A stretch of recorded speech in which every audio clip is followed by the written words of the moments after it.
Stream. Today I'm actually very happy and very excited because I have a very special guest on, a beloved brother who I look up to and has been a mentor for me from many respects, similar to Hamza.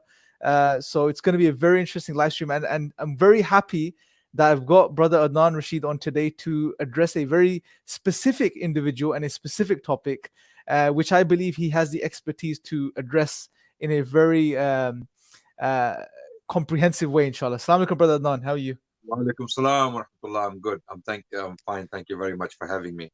No, jazakallah khair for coming, bro. So how, first and foremost, bro, tell us how lockdown's been for you. Lockdown has come with many blessings for me in particular. I don't know about the world. Of course, we have heard a lot of people have passed away, and our hearts go out to those people and their families. It has been a very, very tough situation for the world at large. But at the same time, it came with many blessings for many people in many different ways. I was able to read a lot. I did a lot of pending work. I got busier with work, believe it or not, because people think that during the lockdown your work was limited. My work kind of expanded in many different ways. I did a lot of live streams, a lot of videos on YouTube, a lot of dawah work, to put it in general terms. So in many ways, it has been a blessing. I have been able to spend time with my family. You see, we the Muslims are taught to find positives in every single situation. Basically, we are taught to have a positive view on life. Generally speaking, if there are difficulties, at the same time, there are many blessings from Allah subhanahu wa ta'ala as well. So we need to look at the blessings rather than looking at the difficulties. Absolutely, Adama. Adama, can I ask you to plug in your mic, please? Because I know we tested this, but for Okay. some reason your audio is echoing a little bit. So if you can just use the mic, and while you do that, just to inform the brothers and sisters today, obviously the topic we're going to be discussing is on Sadhguru, and Sadhguru is obviously Adnan, as you know as well, bro. He's become a very prominent figure in the world overall, and especially when it comes to spirituality. A lot of non-Muslims are turning towards him, are excited about what he has to say. He has a huge following, amongst non-Muslims and non-Muslims and non-religious people, generally speaking, and even the Hindu community. So I think it's important to address him because some of his ideas are quite strange. And I say that with utmost respect. Some of his ideas just don't make sense to me, at least. And I want to get your thoughts on some of those too. But before I say any more, bro, why don't you let me know in regards to what you've heard about him, what you've heard from him, and what you think of Sadhguru? Thank you for having me again on this show to talk about Sadhguru. Sadhguru has become very popular recently, especially in the Western world. And even in India, he's quite popular. He has a large following. And generally speaking, when it comes to gurus, I am very skeptical. Uh, we have seen some recent cases of gurus taking advantage of gullible people to raise funds, to live lavish lives, and to even deceive the masses. Um, but that does not mean that every single guru, every single spiritual advisor is the same. Of course not, right? How do we judge advisors, teachers, talkers, motivational speakers? How do we judge them? We judge them by their words and their actions, right? In the case of Sadhguru, when he started, when he was still rising as a star, um, I found his stuff very positive. He was very, very positive in the beginning. Some of his thoughts were very impressive, no doubt. Some of his philosophy was interesting. I did listen to some of his stuff. But as he progressed, as he went further into fame and glory, he started to change. And recently, his rhetoric has become somewhat controversial, in particular when it comes to the situation in India. He has been making statements in favor of the BJP government indirectly or directly, and has been, attacking the Muslim civilization, the Muslim culture, the Muslim conquests of India, for example. He has a lot to say on that for some reason. And these are very political charged times when it comes to India in particular. Okay. And globally, of course, globally, the situation is very much politically charged. People have lost tolerance, as you can see what's happening in America right now. There is racism there, and there is intolerance on the part of um, many people there. Unfortunately, same things are happening in India. There Mhm. is a racism of different kind in a religious setting, unfortunately. Then there is a situation in Myanmar. We saw recently what happened to the Rohingya people. China Mhm. is going through some difficult period in its history. So there's a lot happening in the world. At the same time, people like Sadhguru, if anything, they should be playing a positive role rather than, you know, you know, throwing fuel on fire. Yeah, no, Yeah, absolutely. And yeah. you know, he's a bit of an enigma to me, from the perspective that you just can't figure him out, right? Sometimes you get this, like you said, you get this very positive vibe. You get this, some good wisdom from some perspectives in regards to some things in life. Uh, Sometimes you get that he's this character. He emerges as a character who's very neutral. He doesn't really specifically inclined towards Hinduism. He just seems to be a neutral type of spiritual type of guy who's trying to share some wisdom. At other times, he seems to be very sort of pro, like you said, pro, uh, government and pro certain views, which may, for someone like him of his stature and his influence, shouldn't be adopting, because that you could see the effects of such views. So I find it very difficult to work him out sometimes, right? And I think it's deliberate to an extent, because sometimes you see some of these new age spiritual leaders, new age uh, leaders in general, whether they're spiritual or not, they seem to toe the line. They never seem to put themselves or attach themselves to one group or the other, because it sort of adds to the universal appeal, it seems like, and they understand this. What do you think about that? Because we see this with Sadhguru to an extent. We see this with Jordan Peterson, right? People like him, where they don't really say, "Oh, I believe in X, I am Y." They just like this. They seem to hold a very neutral ground. Why do you think this is, according to you, bro? I don't think they're neutral. I don't think they're neutral at Mm, all. And they don't even pretend to be neutral. I don't think they even pretend to be neutral. They take positions, very often political positions, clearly pronounced positions. In the case of Sadhguru, it's very clear that he has recently taken a very anti-Muslim position. Not over, I mean, I wouldn't say he's overt about it. He's not very clear and open mm, about it, but he gives insinuations, he gives ideas, he gives indirect, um, vibes that he doesn't like the Muslim presence in India, or he doesn't like the history of Islam in India, for that matter. Recently, I was watching a video where he did a comparison between the first Mughal emperor, Zahiruddin Muhammad Babur, mm, and the mythical figure, um, Ram, uh, one of the Indian deities who is uh, worshipped in India. And Babur is a historical figure, while Ram is a mythical figure. There is no evidence that Ram ever existed. Okay, and there is a myth that has been created around the figure of Ram. He is shown as a very upright, moral character for his times, and he's moral to a fault, basically, right? And the contrast was um, basically it was drawn against Babur, basically. Babur, who was shown to be a barbaric figure. He came from Central Asia, and he was the greatest catastrophe that happened in Indian history. And Sadhguru went on painting Babur as if Babur was the greatest catastrophe in the history of Indian landscape. But that's not true. Babur, no doubt, did a lot of unpleasant things, at times even immoral things, no mm, doubt. But but every single king in Indian history did that. If you study the history of India from the very ancient period to the modern period, you'll come to realize every king, every dynasty committed atrocities that would be deemed barbaric by our current standards. You cannot apply current liberal standards to those ages, mm, right? This is what a lot of people do. Those who are not trained in history, those who are not professional historians or have not received any formal education in history, they would often make this mistake without realizing that they are doing this. This is called anachronism. Anachronism in history basically it goes as follows: you use a latter standard, or the standard of your own age, the so-called modern standard, whether it's liberalism, whether it's socialism, whether it's communism, whether uh, it's any other system for that matter, which may be current in your age, right? You use that standard to judge the people of the past by your standard, while it is clear that they never lived by your standards. They have to live their age.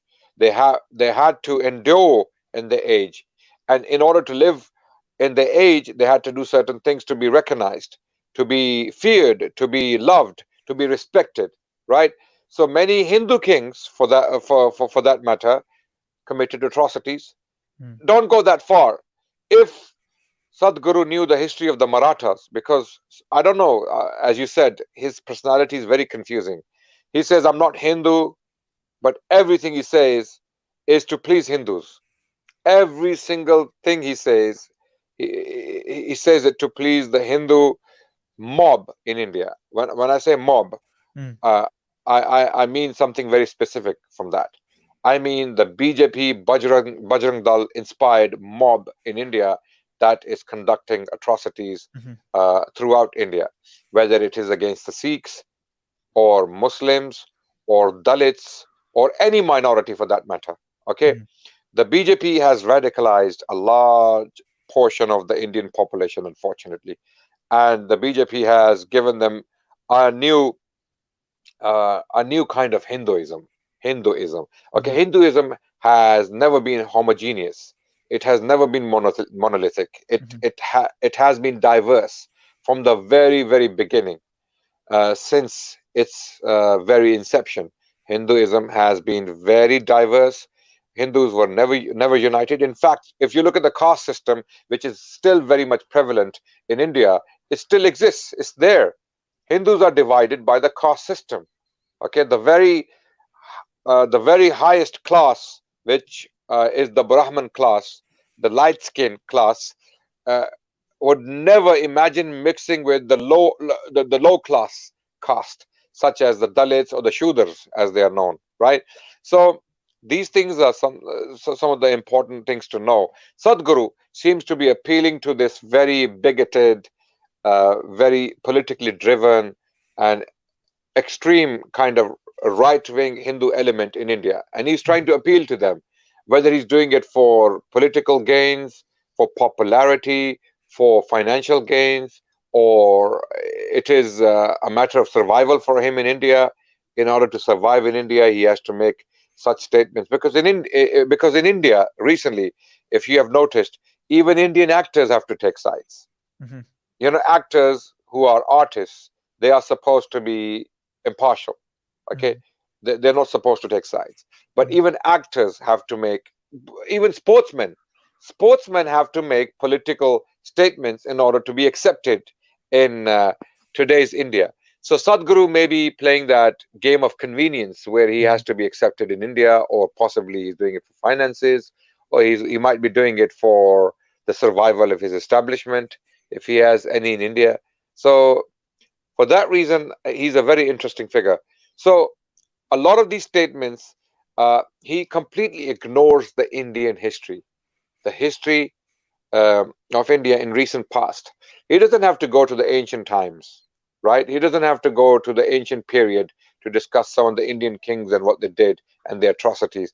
He just has to look at the Marathas. Mhm. The Marathas in the 18th century, because that was the peak of the Marathas. And that was, when I say the peak, I mean Marathas were at the peak of their power in India in the 18th centuries. Many people think that the British took India from the Mughals. That's not the case, actually. The British took India from the Marathas. Mhm. Marathas were the biggest military power in India. And when the Marathas were in power, what were they doing? If you read the history of the Marathas, they were simply known as raiders.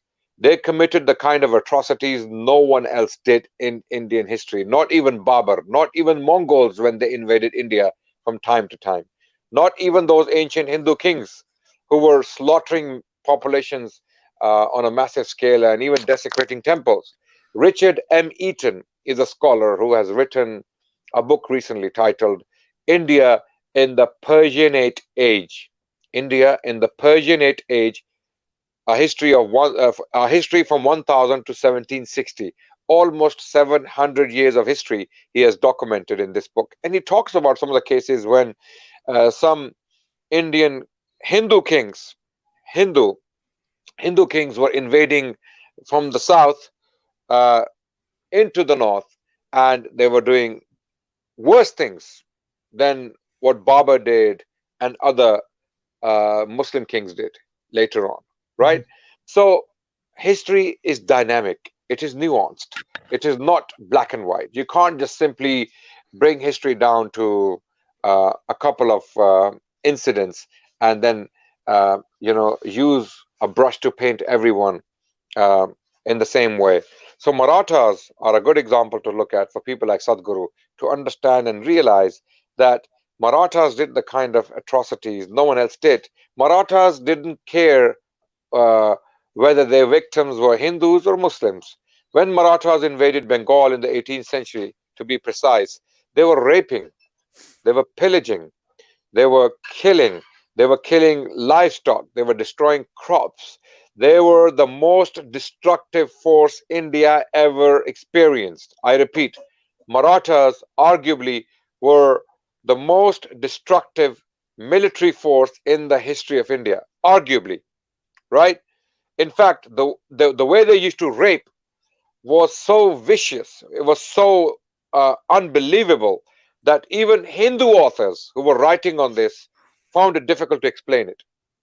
Okay, Mhm. and you can find details in many books. Even if you look at some of the recent histories, like the history of William Dalrymple, he alludes to it.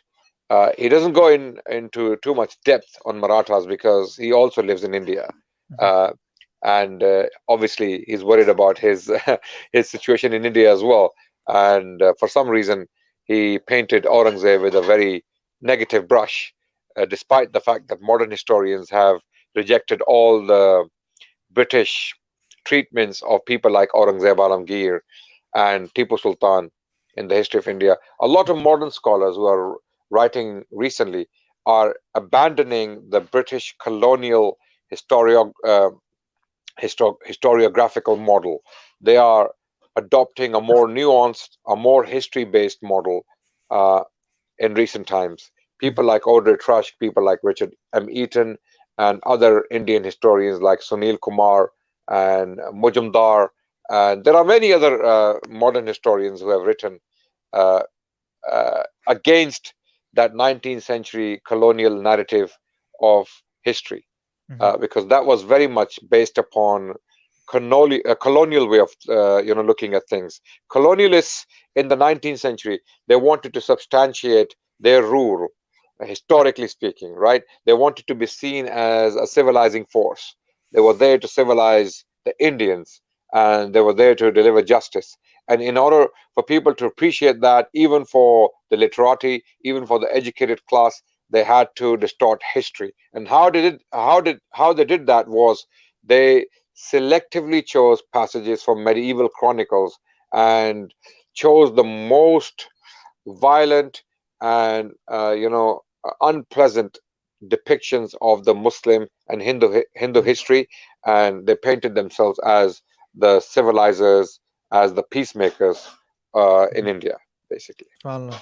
There's a lot of history there as well that's overlooked, I guess, when we talk about this stuff. But one thing I wanted to clarify, like you mentioned already, we're not speaking about all Hindus across the board. What you're addressing is a specific faction of individuals who associate themselves with Hinduism, and that too, not it doesn't seem like a traditional type of Hinduism. It seems to be an amalgamation of, if you I don't know, if you like a type of a secular, New Age Hinduism, which is very militant and aggressive towards Islam and Muslims, and is attacking and causing great atrocities and I, crimes I against. call them I call them Hindu ISIS. Yeah, yeah, That's what I yes, call them, Hindu yep. ISIS. They are a new face of Hinduism in India. They call it the Hindu Renaissance, but it is far from being a Renaissance. Renaissance of Hinduism actually took off in the Mughal period. Who says so? People like Audrey Trusk, who is a scholar of Sanskrit language. She has studied the Indian civilization thoroughly, and she has studied, in particular, the assimilation of Hindus into the Mughal state system. And she believes that Hinduism in general and the Sanskrit language in particular went through a renaissance during the Mughal period. And she has written a book on this very topic titled Culture of Encounters. Culture of Encounters, Sanskrit at the Mughal court. This is the title of the book. And she has done a brilliant job in showing how Hindus had assimilated within the Muslim culture of India. And they didn't have to abandon the Hinduism. They remained Hindus. They adopted their own language, which was Sanskrit, and it went through a renaissance. What's going on right now in India is not a renaissance. It is, if anything, the destruction of the civilization we know as Hinduism, whatever it may be. Okay, it is the destruction of that. If Hinduism means mob violence, if it means to persecute the minorities, if it means to forcefully convert or even, plan to convert or to express those intentions that we wish to convert Christians and the Sikhs and Muslims back to Hinduism, because Hinduism is seen as an ancient religion in India. And some of these right-wing Hindu extremists think that all of these people, Muslims, Sikhs, and Christians, have converted from Hinduism to these different religions. So they want to bring them back home. This is the rhetoric that they are using in India today, that they want to bring them back home. Coming back to Sadhguru, Sadhguru is becoming a vehicle to convey that message in a soft way to the Hindu literati. Okay, Sadhguru may not appeal to the villager. He may not appeal to, let's say, the how can I put it? Someone working in the fruit market. Okay, someone working in the field, or a laborer, or maybe, let's say, a middle class supporter of the BJP. Sadhguru is trying to appeal to the rich, the intelligent, the educated Hindu of India, and he's trying to get them on board to the BJP bandwagon. And how he does it is a very subtle way. He does it in a subtle way. He paints the history of Muslims in a very negative way, and he's trying to convey to the Hindus, the intelligent, educated Hindus, that the only way forward is to be anti-Muslim, basically. Whether you become Hindu or not is not important. You just have to be anti-Muslim. Because, go on. Sorry, carry on. Yeah, because his rhetoric is very clear. He clearly says that I'm not Hindu. I'm not Hindu. I think he's an atheist. I think he doesn't believe in God. I think that claim could be quite well established and substantiated by what we're going to discuss and what we're going to watch and show you analysis on in a second. But what you've done is you've taken me out of a conundrum that I was in up until you mentioned some of this stuff right now, bro. Because the last time I did a video on Sadhguru, I did 2 videos on the channel. What I was shocked about was that so many individuals that claimed to follow him and be his followers came out and started swearing and abusing and being very aggressive in their comments. And to be honest, I have not seen this type of reaction even amongst the most ardent and staunch atheists, right? And that shocked me, because I was thinking, here's a guy who speaks about peace, love, and compassion and harmony and all of this stuff, and his followers are so militant. But what you've mentioned now sort of makes the puzzle pieces fall into place somewhat, because you can see he has a type of following which seems to be attracting these types of individuals who claim themselves to be Hindu and are extremely look. There is a reason for that. Look, you have to understand. BJP has been tarnished in India. BJP followers are very embarrassed by their leadership. Modi, he has embarrassed the BJP masses or the BJP followers in many different ways. You know, he's not very eloquent. He's not very charismatic. He makes basic errors in his speeches. Okay, he's not very intelligent. Okay, and don't think Modi is running India.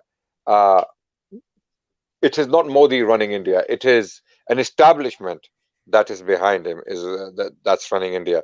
So then you have people like Yogi Adityanath, who is the CM, Chief Mhm. Minister of the largest province of India, Bihar. Okay, sorry, UP, Uttar Pradesh. Um, so he is also very embarrassing. Looking at him, his rhetoric, the way he comes across, his persona, to say the least, is very embarrassing. So uh, people like Sadhguru, they give a softer look to this element in India. When you look at him and you see him siding with the BJP narrative, you see him backing the BJP narrative on Muslim history and the revival of Hinduism, even though he himself claims to be non-Hindu. So this is the irony I don't understand. Mhm. Sadhguru, he repeatedly says, "I'm not Hindu," right? And he appears to be speaking against any concept of God, right? He doesn't even believe in God, because that's what I have seen in his videos and his messages, right? Mhm. But then he appears to be backing the BJP narrative, a very extreme, historically redundant, historically distorted, culturally divisive narrative to support the BJP establishment, Mhm. right? So he gives a very soft look, a Mhm. very soft touch, a very subtle touch to that extremist narrative that's taking hold of India, Mhm. unfortunately, right now. Yep. So you see, that's why some of these BJP followers are very sensitive about him. They see him as the intelligent face of BJP. Mhm. I'm not sure whether he's directly politically affiliated with the BJP, but in his talks, in his speeches, he appears to be backing that narrative. He Mhm. appears to be siding with that narrative. Even on Ram Mandir, for example, his statement on what happened in Ayodhya, the Babri Mosque issue. That's why he started speaking about Babur. He started painting Babur as if he was the worst thing that happened to India. But if we start talking about Marathas and other Rajput kings or other Hindu kings throughout the Indian history, from the south to the east to the north, uh, then you will be shocked. Yep. Some of the Yeah. examples I can bring out, they will shock you, that Mhm. were Hindu kings doing this? They were desecrating each other's temples. And Yeah. Richard Eaton, in his book India in the Persianate Age, actually in the very first chapter, he goes through some of the examples. Go and read them. Look at Mhm. them. He goes through some of these examples where Hindu kings were invading the north from the south, and they were desecrating Hindu temples. They were Subhanallah. killing people in thousands. So who wins there? Who wins? Subhanallah. Yes. This is turning out to be more interesting than I expected it to be, Adnan. We're gonna explore some of these areas, bro. We may need to do a series on this. I have a feeling now because the stuff you've got that we can cover. But one of the questions I want to shift gears a bit, bro. One of the things I want to address is your claim, and I want to see if we can substantiate it today, that Sadhguru is an atheist or is most likely an atheist, right? Let's be a Okay. bit nuanced about it. Hmm. So I think let's go to the theology now, because at the end of the day, when we're talking about spiritual leaders and people that claim to be spiritual, and as being Muslims, the most fundamental thing for us is for people in humanity to understand who their creator is, who is God. That's the base. That's the center of everything, right? So I think let's go straight now, and we'll probably come back to what we're discussing, because I think once you understand what Sadhguru believes and what he's on, that may better help us understand why he does what he does and why he preaches what he preaches. So, what does he believe now in regards to Sadhguru's? Let me just bring it up on the screen, bro, so we can start analyzing this. Now, I want to get your thoughts on it, but for me, when it comes to his theology and his outlook on God, like you said very well, which is what you said was that he doesn't seem to believe in God. He doesn't seem to uh, see God in a way where you would consider someone to be a follower of God, to see God as a creator of the heavens and the earth, the one you submit to, the one you revere, the one you addressed with respect. He doesn't seem to address God with any respect, to be honest. At times, and we'll see in the clip, he sort of even makes jokes about God. You know, that God and, you know, God and dog, and you could just, they're very close or similar in word, because you just flip the word around. And okay, so his followers at this point turn around and say he's just joking, he's making things lighthearted. Well, as we would acknowledge, bro, and I would even say most Hindus who are religious would acknowledge that when you refer to God, you don't refer to God in such derogatory ways, right? So let me play the clip to you, bro. Let me start playing this clip and let's start analyzing this a bit, and let me know your thoughts. I'll pause it along the way. If you want me to stop somewhere along the way, let me know. Just shout out and I'll stop, and you can give me your thoughts. Just to give you a very quick summary of this concept, you know, God and dog, this similar. If he was to do this with the word Ram, okay, and he was to flip it to read it opposite or read it backwards, it would be Mar. Okay, Mar, Ram and Mar. Mar basically means to kill, to hit, right? Okay, Ram. Okay, the name of Ram is used for peace, okay, tranquility, to spread love and compassion and justice in India. That's how Ram's image is portrayed. And if you read it reversely, okay, then it becomes Mar. So if he spoke like that in India, if Sadhguru spoke like that, not that I want to speak like that, of course, we don't believe in disrespecting even people's gods. That may be false, that may be mythical. We believe Ram is a mythical figure. I don't believe Ram ever existed. Okay, it's Indian mythology that has brought up many such characters, but we don't believe in insulting people's gods or people's concepts of gods, because Allah tells us in the Quran, do not insult people's gods that may be false. Of course, all gods are false other than Allah. Of course, all deities are false other than Allah, right? But they don't know. They don't know they are false, right? That's why you don't insult them, because what they will do is they will insult your true God. Yes. Okay, because they don't know whether their gods are true or not. In their ignorance, they might insult your true God. So do not insult their false gods. Absolutely. And what you said, did you come up with that? The flip of Ram, Mar? Yeah, just now. Yes. Yeah, and you're right. He wouldn't do this. Someone, don't beat your dad with a hammer. Obviously, adequate. This is the name of the person on YouTube channel. They said, "Maro mujhe maro." But what people would be saying if he was to do something like this, we maro isse maro. If he was to turn around and do something like that. So it's a very interesting point that when it shows a lack of respect for God and the concept of God. And that's shocking coming from someone that claims to be if he mocked the God of India, which is Ram, basically, predominantly, okay, because a lot of people in India are Ram devotees, right? If he did that with the name of Ram, he would not last a day in India. With the intolerance we have in India currently, he would not last a day. He would never do that. The reason he can mock the concept of God, whether it's the Christian God or the Jewish God or the Muslim God, is mocking, because the term God is usually used by monotheistic faiths, right? The term God is usually used by monotheistic faiths. So maybe he is actually mocking the monotheistic concept of God. Adnan, but before we play the clip, there's a point here. Misri Ali, I don't know if they're making this claim or they're responding to someone, but they said Muhammad Sallallahu insulted and destroyed other religious gods and idols. Any comments on this particular point? No, he did not insult other gods and other religions. In fact, you see, that was specifically for the Arabian Peninsula. Yes, this is my response. The Arabs, they did not believe in these idols as the supreme deity. Okay, they took them as intermediaries, right? The Arabs believed in these idols, Hubal, Lat, Manat, Uzza, all of these idols. They were using them as intermediaries to reach out to the supreme God they believed in, who was called Allah, the God of Abraham and Ishmael, because Abraham and Ishmael had taught them the monotheistic concept of God, which was Allah. The God was Allah. Okay, so Arabian Peninsula was an exception. The Prophet Muhammad specifically stated that polytheism cannot be allowed in the Arabian Peninsula because it is sacred space. It is sacred space. Therefore, you cannot allow polytheism in the Arabian. But when it comes to India, when it comes to Egypt, when it comes to North Africa, as far as Spain, people believed in their religions. They continue to believe.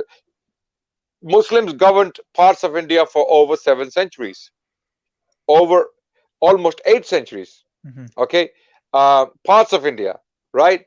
Um, they never, banned Hinduism. Muslims never banned Hinduism from India. Mhm. Okay, they couldn't do it even if they wanted to do it because the numbers are so large. But that's not the policy of Islam. The Mhm. policy of Islam is not compulsion in religion. It is facilitation of religions. If Mhm. people want to believe in those religions, let them believe it. You Absolutely. preach to them, you tell them about Islam, you tell them about the beauty of Islam, the benefits of coming to Islam, the benefits of this life and the hereafter. If they reject, it's their choice. Mhm. And rejection does not mean enmity. Rejection means coexistence. You must Yes. coexist with them. Okay? Absolutely. There's a beautiful. There's recently I know you probably read it already. There's a book by One Cole, a historian. He wrote a book on the Prophet ﷺ, on a biography of the Prophet, peace be upon him. And it's such a brilliant book, Adnan, because what he does is he adds a different element to the seerah from the perspective of what was happening amongst the Romans and the Persians at the time. So he fixates the story of the Prophet within what was happening historically, and he refers to it at a time of world war, literally amongst these two civilizations. And a beautiful point that he points out, or he makes, is that the Romans and the Persians, whenever they will get hold of each other and conquer, they would destroy literally the places of worship, burn down such buildings, kill religious leaders, and so on and so forth. But the Muslims instead, the Prophet ﷺ, he promoted tolerance. He promoted a society where people would live together and they could continue to practice their religion. Absolutely. Look, it's so simple. Mm. Look at the monuments in Syria, in Egypt, in Libya, um, and in Asia Minor. Okay, look at the monuments. The question is, how did they survive? Mhm. Could the prophet and his companions, uh, in particular the prophet's companions, could they not see Sphinx? Could they not see all the idols in Egyptian temples Mhm. and palaces made by the pharaohs? The Sahaba saw all of that. They saw these giant statues of Ramses II and all the other pharaohs, Mhm. giant statues of their deities like Ra, Ammon Ra, and all those deities of Egypt. They didn't touch them. They could have destroyed all of that. They Mhm. saw these deities of the Babylonians and the Assyrians in Iraq, in northern Iraq and Syria. Did they destroy them? No. There are Roman monuments I have seen with my own eyes in Libya, right? And those monuments are still standing to this day. Mhm. Why did they not destroy them? Because they did not go out to destroy. They went out to preserve. Mhm. They went out to preserve chastity. They went out to preserve honor and dignity of people. And they allowed that. They Mhm. allowed that. And you made a very important point that during the early Islamic conquest, Muslims did not go out burning, pillaging, and killing, innocent people. No, absolutely not.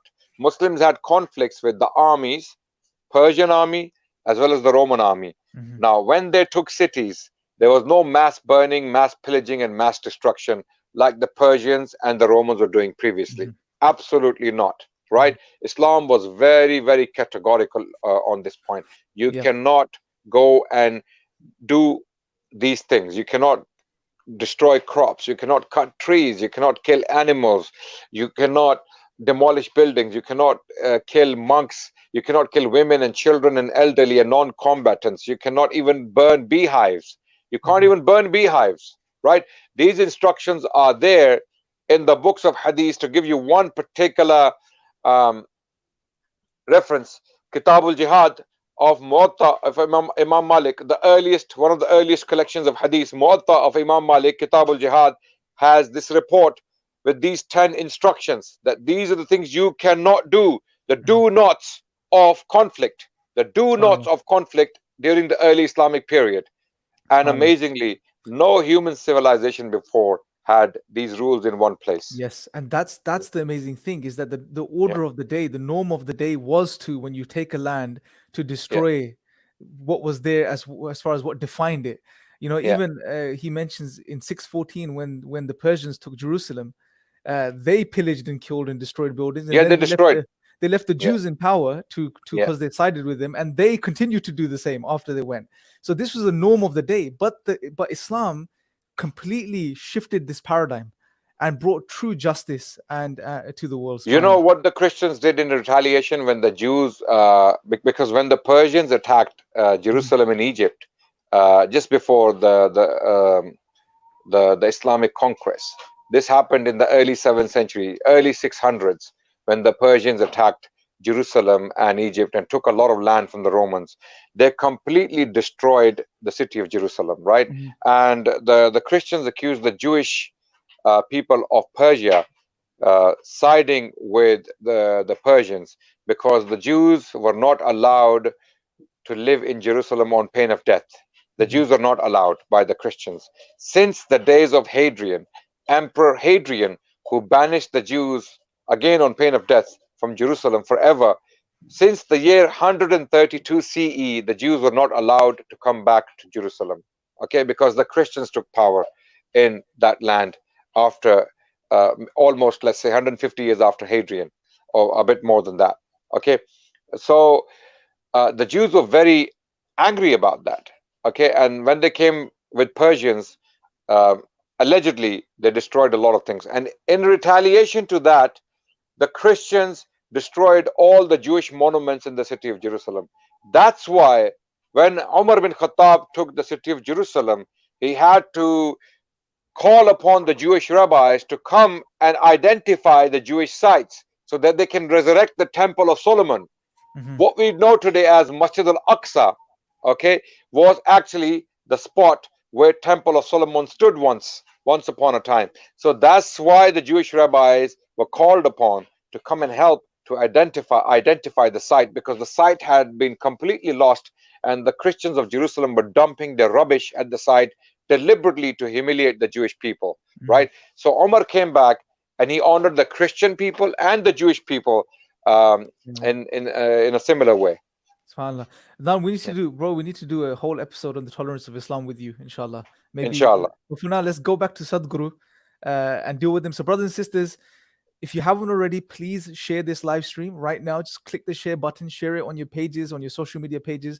We're going to go into we're going back to Sadhguru. We're going to be discussing what seems to be, try to analyze his particular theology and what he believes in regards to God. So I'm going to play this clip for you, Adnan Bhai, and let me know what you think. Stop me wherever you want, or I'll naturally stop in a second, shortly, inshallah.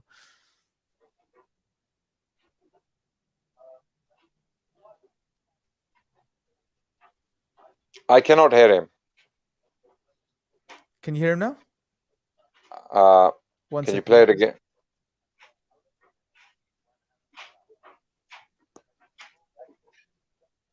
I cannot hear him. Okay, 1 second. Let me just bring this clip in again. 1 second. So I'm just going to share the screen again, and it should work, hopefully, inshallah, this time.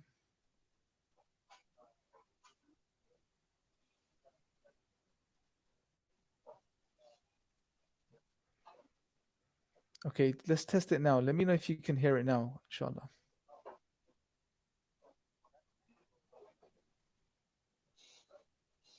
You can remove the question from the screen because people might be thinking we haven't answered it.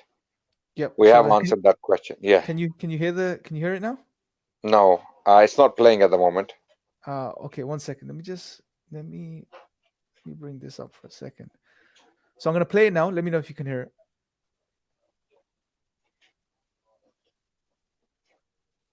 Can you hear it? No. Can you hear it? I can hear it. Yes, guys. Those that are on the live stream, can you hear the audio playing? Let me know if you guys can hear the audio of Sadhguru. Of Sadhguru, yeah, Sadhguru's audio. No audio. Okay, that's strange. Let me see. Is it connected to your live stream? Yeah, it's connected to the live stream. It should automatically. It might be muted or something, or it might be on mute.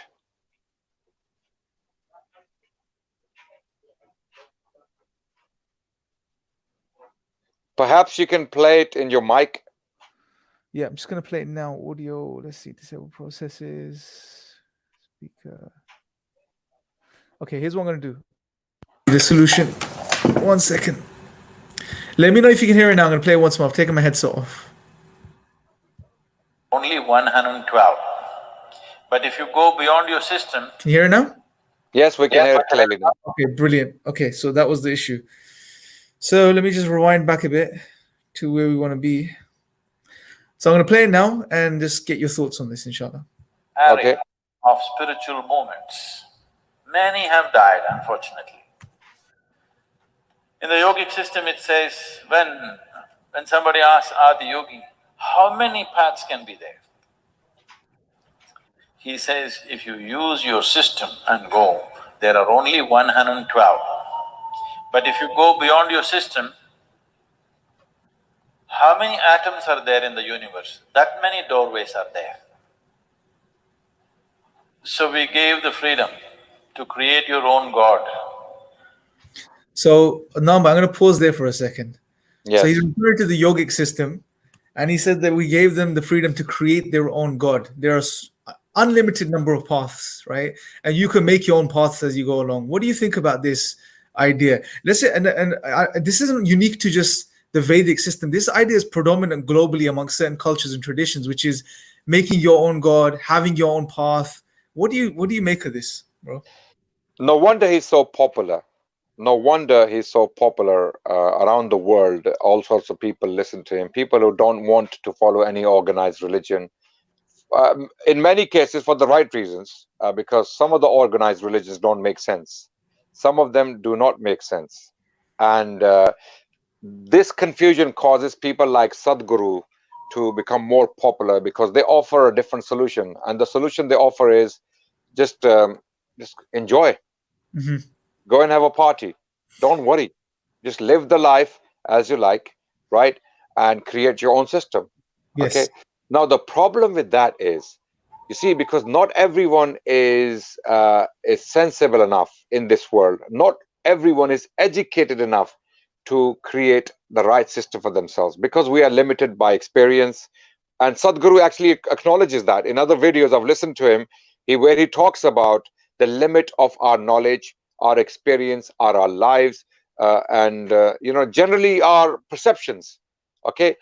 We have very limited lives, and that limit imposes the limit of knowledge upon us, right? We cannot acquire all the knowledge, the ultimate knowledge of life. In fact, he himself states that it is impossible for you to study life. Okay, he says even if you were given a life of 1,000,000 years, it is impossible for you to understand life. If that's the case, using his own theology or his own philosophy to understand his own views, if that's the case, then how can you allow people to create their own gods? It is clear that they will make errors. Mm-hmm.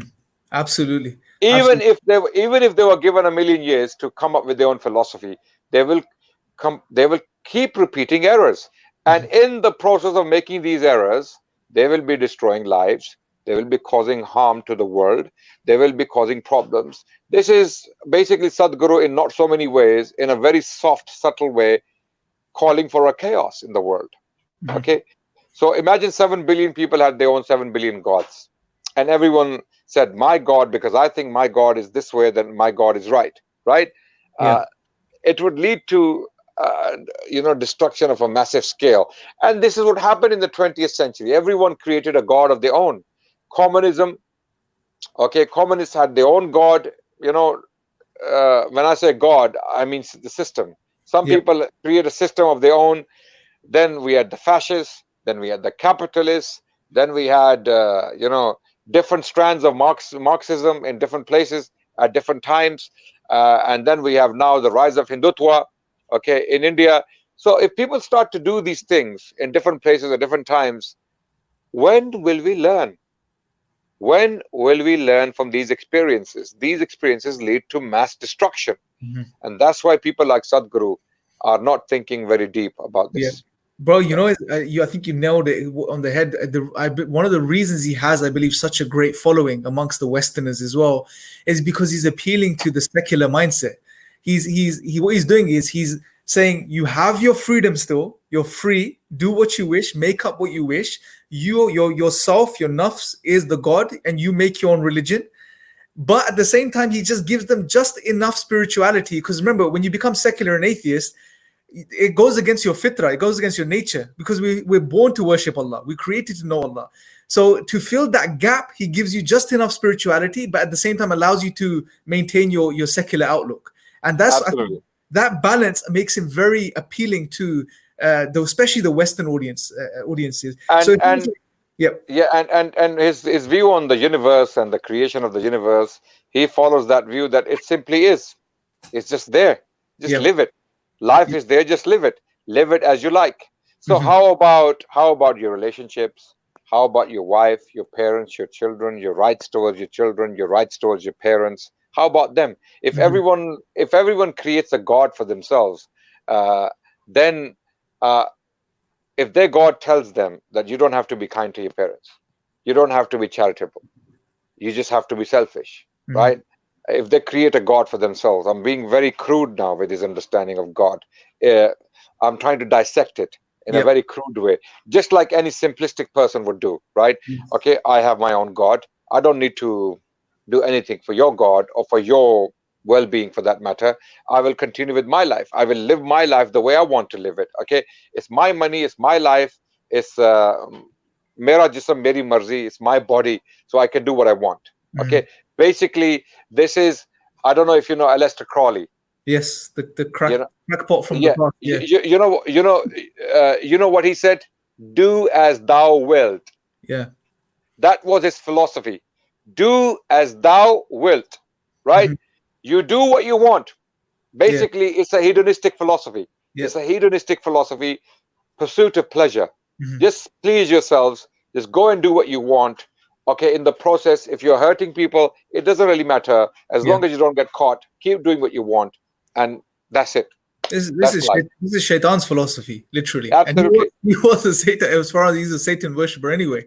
And we see this in the Quran. Allah, when the way he got Adam first was by encouraging him to do what he wanted to do from the perspective, eat from that tree, it's fine. Don't be restricted in any way, shape, or form. Follow your desires. Follow your desires. That's why Sadhguru is very popular. Just follow your desires. If you feel like doing something immoral, that's seen as immoral in major organized religions, don't worry about it. You can create your own God. Yeah, it's very interesting. And give me your thoughts on this, bro. What you said a few minutes ago was this idea of making up your own gods would lead to trouble. It would lead to destruction. He sees the opposite way. In other videos, and I think it may come up in the clip, he sees it as, well, if you have your own God, then it removes all trouble and tension, because you won't fight about God anymore. You'll just have your own God, and you can have your own way. What do you think? What do you make of this analysis? You see, he hasn't actually thought carefully about his own philosophy and its social repercussions. Every philosophy just doesn't stop at being a philosophy. Okay, every philosophy leads to certain actions, because humans, they act upon their mind. Okay, if you have created a God in your mind, and you start to follow that particular view of God, then you will act upon it, right? You will act upon your mentality, your psychology, your thinking. And when you will act upon your own self-concocted philosophy, you will definitely, by default, make errors. You will make mistakes. You will cause problems in the society. Because humans are social animals, as they say, Humans are social animals, and humans collectively make what we call the global community, right? If everyone is doing his own thing, then imagine the kind of world we will have. The kind of world we will have is the kind of world we had before Islam. Where everyone was doing everything for themselves, and the entire world was suffering. It was in pain. Islam kind of came to power and dominated some order. It brought some order to the world where people could live in peace. They could worship the gods in the temples. Just go and do your own thing in your own temples, but don't, impose your gods on others. And Islam never imposed its God on others. Islam, one thing, people may have other charges against Islam, but one charge cannot be substantiated against Islam. That is forced conversion. Yes. SubhanAllah, there's a subtlety there, which is, Islam was all about tolerance. Live the way you want to live. Let's live peacefully. But at the same time, when it comes to theology, we're going to tell you what's correct, but we're not going to force it upon you. But we're going to try to correct you. You know, we're going to share the truth with you. But not Someone commented, all the prophets also make their own gods. No, they don't. They don't make their own gods. You know why? Because prophets, if you look at their teachings and if you find their authentic teachings, they are preaching only one God. Yes. They are all telling the masses to worship one God alone, and that God is the creator of the heavens and the earth. That's the God we believe in. That's the God we believe in. We believe in, who do we believe in? Which God do we? Is this God made by us? No. How do we know that? We found ourselves in existence. We exist. Now, our existence can be an outcome of two possibilities. One is chance, accident, okay, or both of these, right? And the other possibility is deliberate creation on the part of a supreme entity, okay? We choose to follow the latter position, which is more intellectually satisfying, and it is more evidence-based. Because when we look at the universe, we see creation, we see a grand plan, a grand creator, a grand designer. That's why we believe in that God. Okay, we did not create him; rather, we found ourselves created. We found ourselves created, and because we find ourselves created, we know there is a creator, and that creator has to be one. That creator has to be one, because when we look at the design, it gives us one designer. We don't see a million designers out there, or 2 or 3 designers out there. We see one design in the universe. And right? I think he's completely wrong from the perspective as well, that when you believe in the one all-powerful creator, this unites you as humanity. It doesn't divide you. And what he's saying is that, if you have your own God, then there won't be any trouble. But that's not true, because all you're doing is you're encouraging individualistic behavior.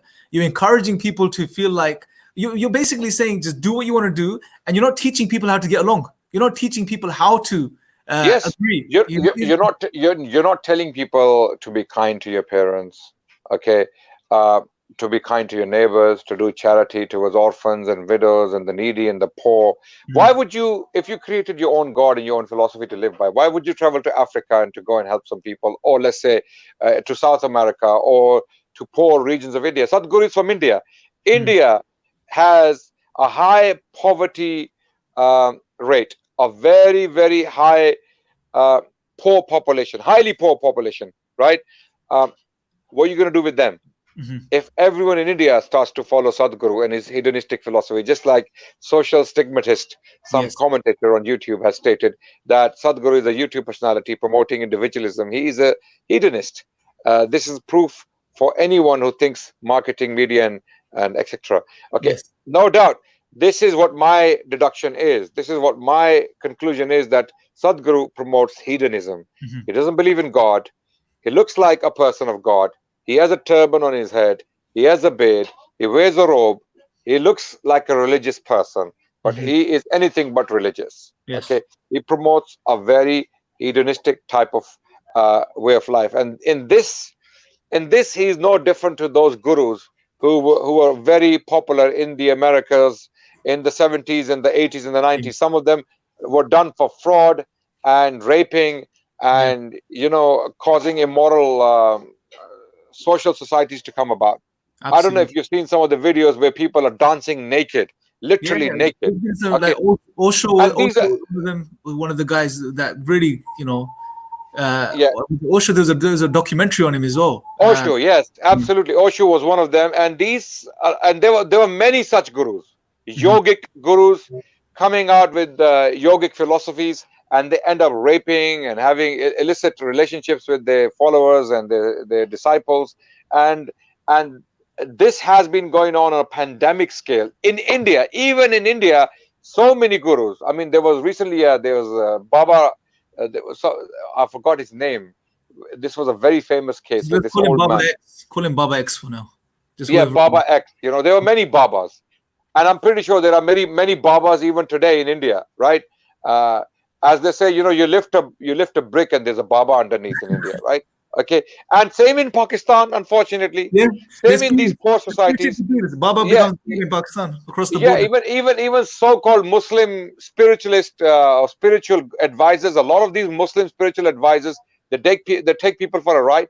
They Yeah, deceive the masses, and because of ignorance, people follow them. They give their money to them. They give their daughters to them for yeah, them to be abused and raped, unfortunately. So a yes, lot of these people, there is one thing common about them. They are hedonistic. They yes. follow hedonistic philosophies, right? Mhm, They follow the philosophy of fun and pleasure, mhm. not the philosophy of tolerance, justice, and social equality. They Yeah, don't follow that. yeah. One thing's clear, bro. It seems like what he's promoting, not just by these clips, but other clips as well, he's Yeah. promoting individualism and hedonism under the guise of spirituality and injecting Yeah. just enough spirituality in there to satisfy that urge people have to worship God and to turn. Basically, he is spiritually convincing people to become spiritual. Yeah, This is what absolutely. he's doing. Okay, he is trying to put a spiritual, how can I put it, face to the masses to make them non-spiritual. You don't Yes. have to be spiritual. Just go and have fun. Yeah. Basically, don't think too much about spiritual things. Just go and have fun. And he's putting this message out in a spiritual way, Yep. in a very spirit. It creates. I mean, even if you look at the stage and the environment that's created, where he's sitting in a very lavish kind of setting, he looks like a very, enlightened person. Yeah. He comes across as a very soft, tolerant, subtle, enlightened person, right? But in reality, if you look at his teachings, they can have very, very serious repercussions for societies. Absolutely. Let's play a little bit more of his clip, bro, and then we'll start wrapping up slowly, inshallah.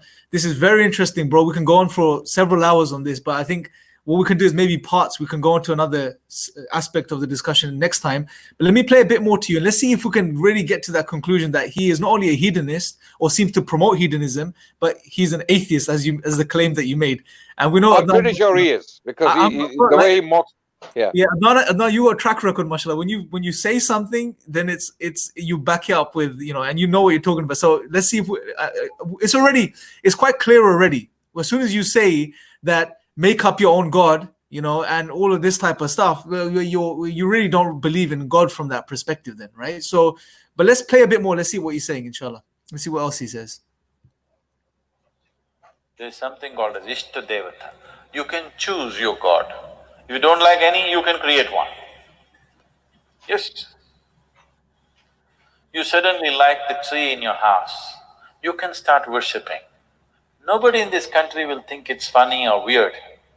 Anywhere else if you do it, they would be burnt alive, but now they will throw stones at them across the fence because they think you're a heretic, you're worshipping a tree.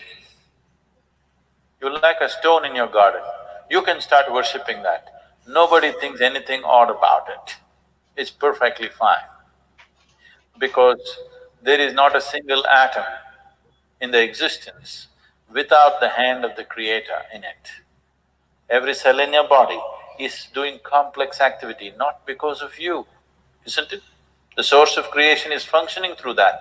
Every atom, all this complex movement of proton, neutron, electron happening, you doing it? The hand of the Creator is very much in it. So, every atom is a doorway to the beyond. Because of this, so many varieties of spiritual movements happened. It's unfortunate so many have died in the last 100 years. So… Yes. Yeah. You see, now he's talking about the hand of the Creator. Yeah. This is very interesting. In the same clip, he's telling people to create their own gods. So, in other words, he's telling people, although there is a Creator, now I don't fully understand his concept of Creator. What does he actually mean by Creator? In talks, in lectures, he appears to be basically moving away from this concept of Creator. You don't have to believe in a God. There is no purpose of life. Okay, Yes. just go and live your lives, right? Then he talks about, and what I understand from his concept of Creator is that it's a system out there that has created the universe. It's not a thinking Creator. He appears to be thinking that it came by a, the universe was created by an accident, basically, right? And the creator is that accidental system, basically. And the purpose of life doesn't exist because you cannot pin that creator down to one person or one being. You can't find that creator. So for that reason, you have to go and make your own creator. Okay, sorry, not make your own creator, your own God. So you don't have to worship that creator, just create your own God, basically. So he's contradicting himself.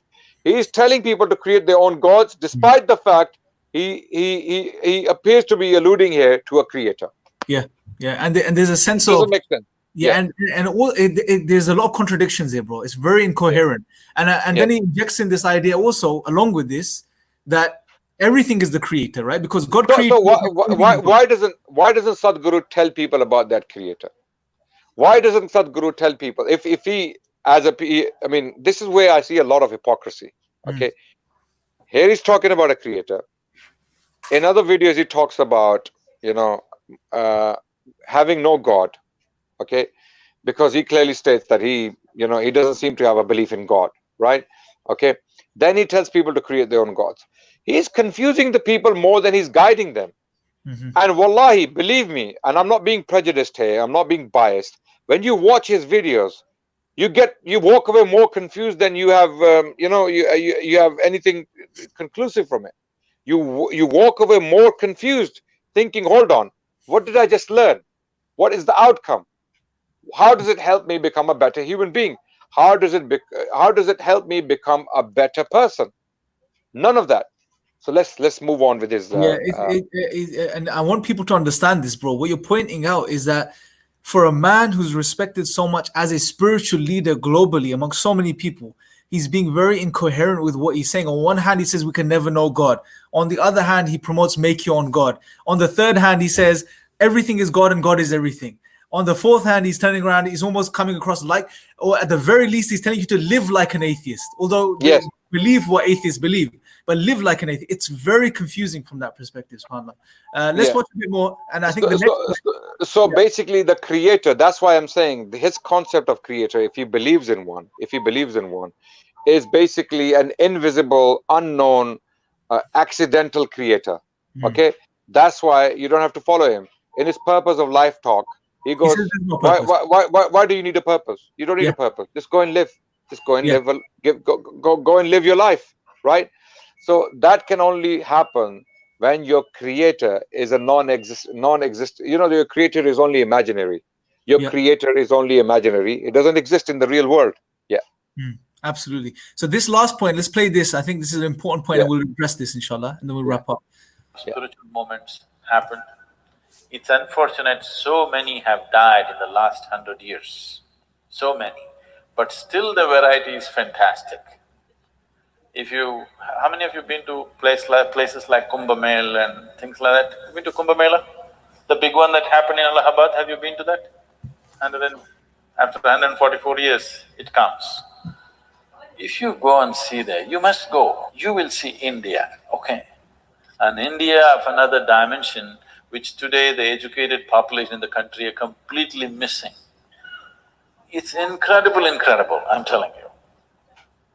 People are putting their last penny and traveling from somewhere just to be there for 2 days and go. I'm saying it's that level of people, where 100 rupees would mean like what 1,000,000 would mean to you, that's how much 100 rupees will mean.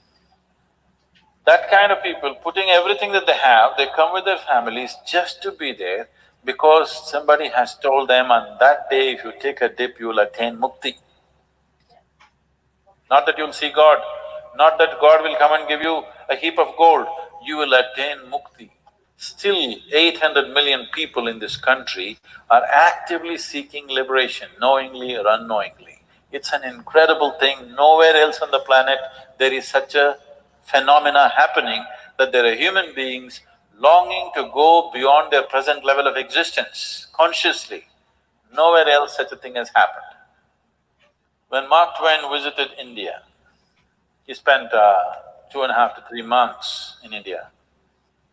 There's a book about his travels. Along the equator, he traveled around the world. So, he said, anything that can ever be done, either by man or God, has been done in this land. This is one of the best compliments India has ever received. And that is so.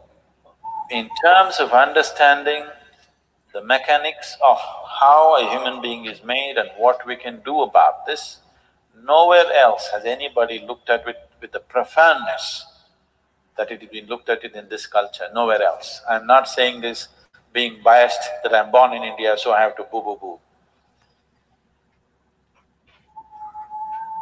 This is not about you being Indian or not Indian. This is about a profoundness of knowledge which is gone awry, lost its tracks or losing its tracks slowly. Unless we put it back on the right thing, humanity will lose something tremendous, because today we know how to call on the phone and talk to somebody in America, but we do not know how to communicate So with… basically, Yeah. when it comes to this person, there's nothing clear. There's no clarity in his thoughts, in his philosophy, in his teachings. There's no clarity. Okay, the only thing that comes out clearly is to live a hedonistic life. This is all I get. Just go and live a life of pleasure. Don't worry about anything. Don't worry about your obligations. Don't worry about even being a better person. You don't have to worry about that. Okay. So I don't know how his philosophy, his thinking, which is very, very confusing to say the least, can lead to any good results in human history. Okay.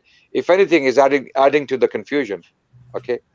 With regards to what we have to offer, okay, Islam, it is very much intellectually satisfying. It gives us a very robust system to believe in God Almighty, the Creator. It is very, very substantial in the sense that we can clearly see arguments for the existence of God in the Quran. Okay, God speaks to himself. God speaks to us directly. Okay, God himself speaks to us directly. He tells us who he is. He tells us what he wants. He tells us why he created us. He tells us about the purpose. He tells us about how we can become better human beings. Sadhguru seems to be saying that people of religion are doing terrible things. Okay, but so are the people of no religion. So are the people of no religion. If anything, humans are doing terrible things. It's not the religion that causes people to do terrible things. It's human psychology. It's human philosophy. It's confusion. If anything, it's confusion. The likes of what Sadhguru is promoting on social media is what causes problems. If people start to take their religion seriously, right, in particular Islam, believe me, this world would be a better place.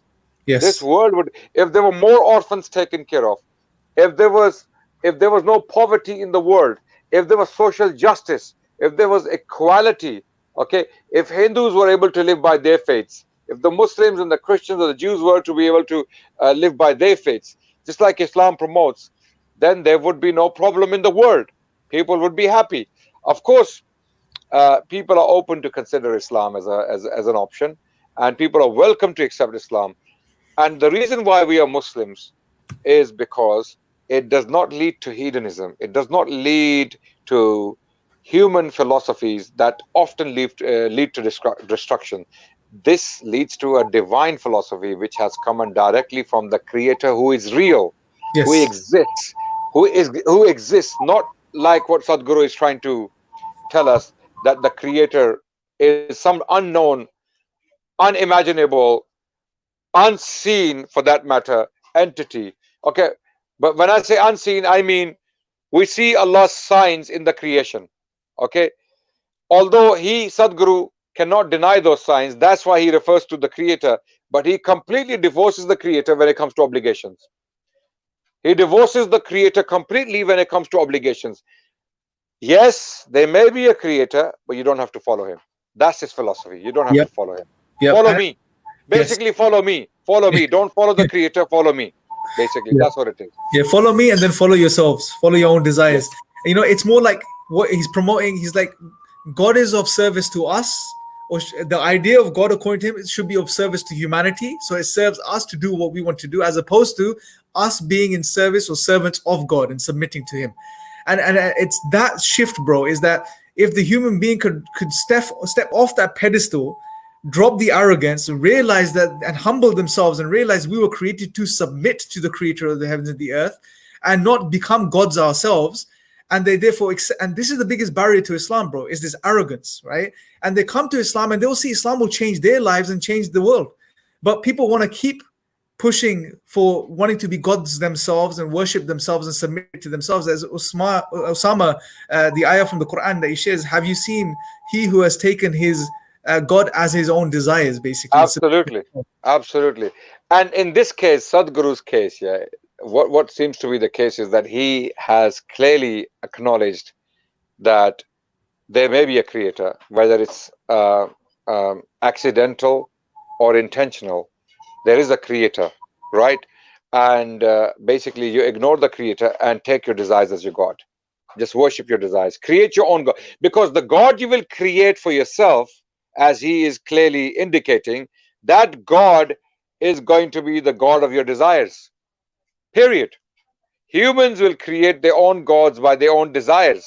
Okay? If someone likes to smoke and drink and dance and have a party, that's the God you will have.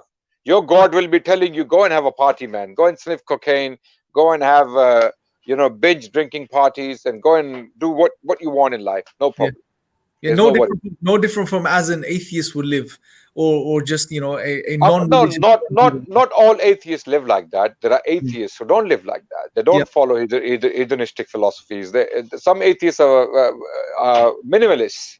They are minimalists. They live very simple, ascetic life. Some atheists may even be spiritual, right? But this kind of philosophy, the philosophy Sadhguru is promoting, is purely hedonistic. Yes. Create your own God. Don't think of a purpose in life. Just live lives. Yes, interesting distinction, because although if you logically follow through with atheism, it leads to there is no meaning or purpose, do what you will, but most of them don't live like that. They live with some sort of alternative philosophy, such as minimalism, etc. But what he's directly promoting is to do what you wish, but with a small injection of spirituality, just to keep people going from a fitri perspective, subhanAllah. I think that's some very deep insights, bro. And look, I want you to wrap this up, bro, because I know there's probably loads of Hindus that are going to watch this live stream too at some point, right? Now, we want to clarify, we're not generalizing and saying this is Hinduism, right? Like you said, there's many different factions, it's not Hinduism. ideologies. It's not Hinduism. Yeah. Yes. So this is a very specific group of, especially what you addressed earlier, a very specific faction of people who associate with Hinduism. Like you said, it's the ISIS of Hinduism from that perspective, right? And it seems to be seems to be some sort of links here with Sadhguru, if you like, and what he's promoting, right? Although it's not very clear. And on top of this, more specifically, if you're looking for someone to follow for your spiritual guidance in life, this guy is probably not your best bet, because as we've seen, there's so many contradictions in what he's saying, and all he's doing is he's repackaging what you already have as far as an outlook on life in the 21st century, and just adding a bit of spirituality to it, and therefore not really giving you anything new, right? So if you really want spirituality, if you really want to find God and the creator, what we're saying and what you're saying is come to Islam, because Islam will give you what you're really looking for, right? Absolutely. Islam will give you the satisfaction of the mind. It will intellectually satisfy you about the concept of God. It is a tangible concept. It makes perfect sense. Okay, it is real. It is not man-made. We haven't made the concept of God. Rather, it is the God himself the creator himself communicating with us via the Quran, through the Quran. In the Quran, it tells us what he wants from us. He wants us to worship him. He wants us to acknowledge him. If he is the creator, if he's that all-powerful being who created the universe, who created the solar system, who created the sun and the moon and the star and the planet Earth and all the creatures and the species within the planet Earth, then he deserves acknowledgement. Okay, he didn't just create you and leave you to fetch for yourselves. He didn't just create you to go and kill yourselves by sniffing cocaine or to smoke ganja and womanize. Okay, he did not create you for this, because he gave you intelligence, and the purpose of intelligence is to recognize him and to worship him, to surrender in front of him. And what does worship actually mean? Is it rituals? Is it going and bathing in holy water? or like, some people think when we make wudu, the Muslims, we are bathing in holy water. No, it's not about rituals. It's about being kind, being generous, making this world a better place, removing poverty, removing oppression, removing dhulm, removing inequality, whether it's social injustice or whether it's injustice against a particular racial group, or for that matter, anything. Islam leads to the dignity of humanity in the true sense of the word. The true sense of the word. Islam's give dignity to humans. Allahu Akbar. If we adopt it, and because that's the reason is because it comes from the Creator Himself. It is pure. It is divine.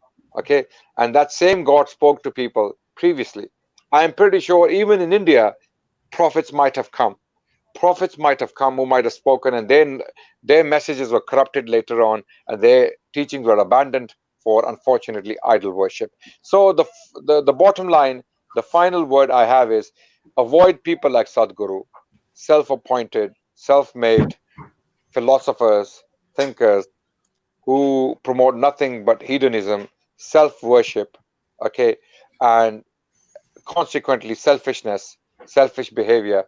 Rather, focus more on the Creator, the God who created you. And if He created you, He cannot be someone who just created you and left you to live by yourselves. Rather, He gave you a system to live by. If He can create intelligent beings like you, then He's far more intelligent and wiser than you ever may be. And if that's the case, then you must surrender to His wisdom. And His wisdom is in His revelations.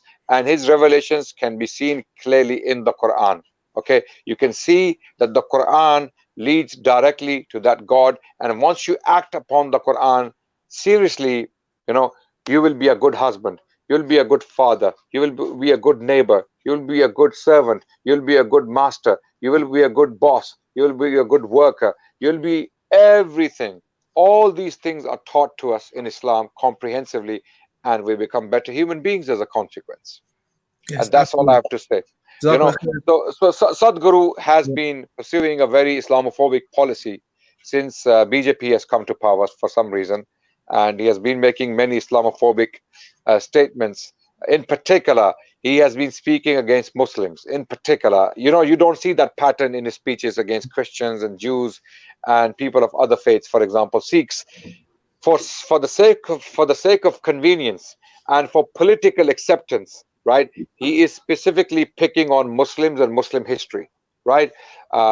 You might have seen that famous clip where he's arguing with Shashi Tharoor, talking about Muslim invasions of India.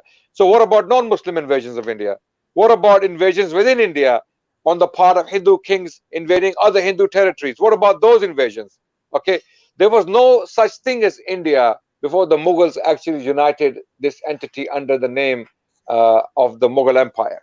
Okay, India was divided in different principalities. The south never saw eye to eye with the north. The northerners, they looked down upon the southerners because of their darker skin and all that. This all always existed in India, right? India was never a united entity. The Mughals united it for the first time under one government, and then the British became the successors. So we will stop there. I hope everyone will enjoy this discussion. Inshallah, definitely. We need to get you on again because there's going to be questions. There were some comments we couldn't get to, and there were some non-Muslims on as well who had a very negative outlook on Islam, which I didn't think we didn't want to open that discussion now because it would go on too long. So maybe next session we could do something on the tolerance of Islam, bro. I think it's a very important topic which loads of people have questions about, and that's one of the main ways people are misinformed about Islam in regards to the question of tolerance. So if you are free, maybe next week we'll definitely do it, but we'll plan that, inshallah. Inshallah. And, everyone else, please share this. That's been on the live stream. Make sure you share this on your pages, social media. Share it with your non-Muslim friends as well, because this, what we're trying to give at the end of the day, your conclusion, bro, was that the message of Islam is universal. It's the truth of the Creator of the heavens and the earth, and it's for everyone. It's for Christians, Hindus, Buddhists, and even people of no faith. Yeah, it's for everyone, and everyone should look into it. And we're not here. Our objective wasn't to attack, certain groups. So Islam doesn't teach you to do this. We're simply here to clarify remove the falsehood the best we can, and to show people what the truth is. And may Allah bless you for coming on, and you've done that really thoroughly when it comes to Sadhguru and some of his views and outlooks. Anything else you want to say before we wrap up, bro? That's it. The final thing I want to say is that there is only one creator. We can see that in the creation of the universe, even within the planet Earth, we can see only one creator. He is the God of all of humanity and beyond. And he is the only creator that deserves to be worshipped. And we must worship in the way he asked us to worship him. And that is in the Quran. So there is no doubt that there is only one creator who created the universe. And there's no doubt that he communicated with us. And there's no doubt that we will return to him. And before we return to him, we must take him very seriously and start to follow his teachings and become better human beings by consequence. So, Jazakallah khair. Thank you, bro. And we will conclude here. Brothers and sisters, may Allah bless you for coming on. Make sure to share this. Until next time, Assalamu alaikum. Alaikum salam wa rahmatullah wa alhamdulillah rabbil alameen.